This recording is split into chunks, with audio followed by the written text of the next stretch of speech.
Okay, so by this point, you've researched short-term platforms, checked your laws, cleaned your place, and taken nice photographs. Now it's time to set your price. Go too low, and you'll look like a sucker. Go too high though, and your place stagnates among all the competition. No worries, we can help you get the most bang for your buck. Here are 5 pricing tips to boost your Airbnb. Do your research. Search Airbnb for similar properties in your neighborhood and review the places and rates that are getting booked. This one may be way obvious, but if you have a 1-bedroom, compare it to a similar 1-bedroom, and not a private room in a larger place or an entire house. Likewise, if your place has certain amenities, parking, laundry, that other places don't, find other places that share these extras. Consider proximity, because just like real estate, it's about location, location, location. So start your search in your neighborhood and move out from there. Price low, then high. Until you have reviews, you lack credibility, so incentivize someone to try you out. For this, we support moving your prices 10 to 15% below market average. This will help increase your bookings quickly, which will lead to reviews, which will lead to a higher page rank. We suspect that Airbnb posts you at the top of search results when you're new. We believe they do this because they want you to get booked so that you feel good about their service and continue to use it. That said, there's a lot more competition these days, and being new and undercutting your price may not do the trick.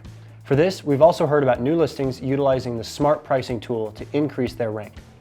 Smart pricing is an algorithm Airbnb sets based on local demand and prices. Just this week, we heard from someone who listed his new place, manually cut his prices, and was still showing up 3 pages deep. After turning on smart pricing, he jumped to the 3rd result, even though the price was $5 to $10 more than that of his manual pricing. So maybe try smart pricing at first, but be sure to set a minimum that you can live with. Otherwise, you could find your 5-bedroom masterpiece booked for $50 per night over a big weekend. And side note, we recommend turning off smart pricing once you have a few reviews, because Airbnb will keep your pricing lower than it needs to be to ensure everyone is getting booked and business is booming. After a month or 2, or let's say 10 reviews, you're better off returning to manual pricing. Post a higher rate on a secondary platform. Once you know your sweet spot, you should stick to it most of the time on Airbnb, except for during big events. We'll discuss that later. That said, there are other platforms that you can also post on and at a higher rate. The logic to this is that you'll likely get booked on Airbnb at your set price, so why not list the same place somewhere else, like VRBO, for a much higher rate and see if you have any takers. If someone bites, you can block it on your Airbnb calendar, pick up a few extra bucks.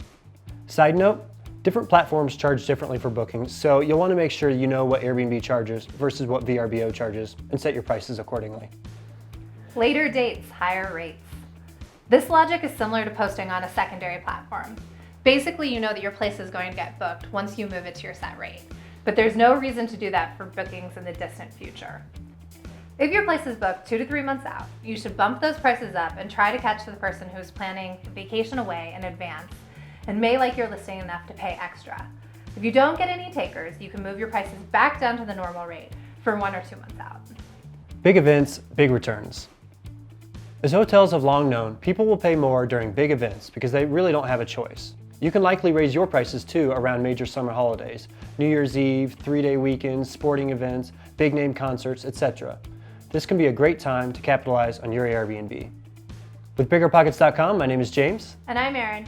Thank you for watching, and if you enjoyed this video, give us a thumbs up and leave a comment. For more information on Airbnb or short-term rentals, you can reach out to us or click the links in the description of this video.